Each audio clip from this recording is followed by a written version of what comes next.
They renamed the block after former Mayor Wilson Goode, who lives on the street. They didn't ask us our view. They didn't ask the community or anyone how do we feel about it. They just did it. Initially, I was quite ticked off. The sheer audacity of the city of Philadelphia to name a street in some sort of celebratory way after someone who was involved in the murder of 11 people, particularly the people being my family.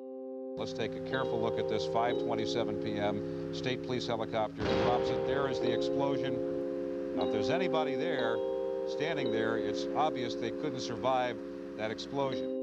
They bombed and ordered that fire to burn. In fact, it burned a block and a half. I remember seeing the smoke in the air. This covered the sky, black smoke.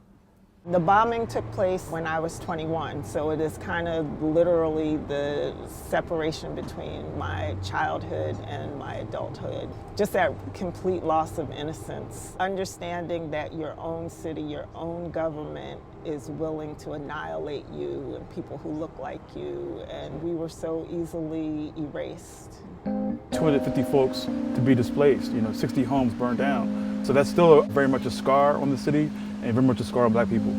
This city has been paying for May 13th, 1985 ever since it happened. Ever since it happened. Yes, we had people murdered, yes we did, and I still mourn my baby's death. Curbside memorials is part of our culture. We put them up. They're usually teddy bears and flowers. It's just part of the Philadelphia culture of remembering and honoring our ancestors. So this one is more cultural, it's much more political, but it's still a memorial. And we think no better place to be it other than Osage Avenue itself is right here, this hypocrisy, this insensitivity. So when you see that, we want people to also see what this represents. Netta, Felicia, Phil, Tomasa, Rhonda, Frank, CP, Conrad, John F. I feel a little bit conflicted about it because I do understand for a generation of people who really felt good about being able to say our first black mayor. When Goode was elected, he was praised as the role model of the new black politician. People think it's just a street sign, but it represents so much more than that. It's really been a spiritual awakening for many folks because it's brought up the pain and the traumas of '85. Honoring somebody like this that allowed and said he would do it again afterwards. Said he would do it again.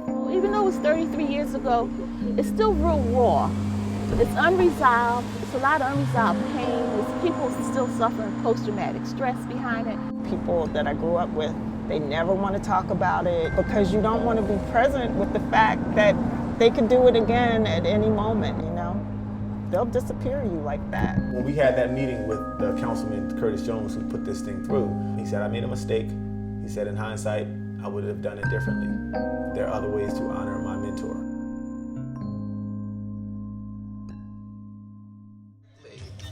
I refuse to be defined by one day in my life. My body of work that one would recommend. This is his thing. It's only one day in my life. You can't judge me by one day. Well, your one day ended the days of 11 people. There may be some power in allowing it to stand in that name is irrevocably connected to that day. And anyone who does any inquiry into the name will be connected to his part in that event. And I think it's important. We need to remember. We ask that you come here to this corner, protect the shrine, bless those who made the shrine, bless everyone here, strengthen us in our community. Do not let anyone destroy our community like they did in May 1985 and take our lives.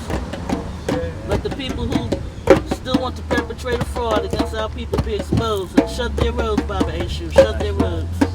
Let all of those, all the evil ones, no matter what color they are, be exposed.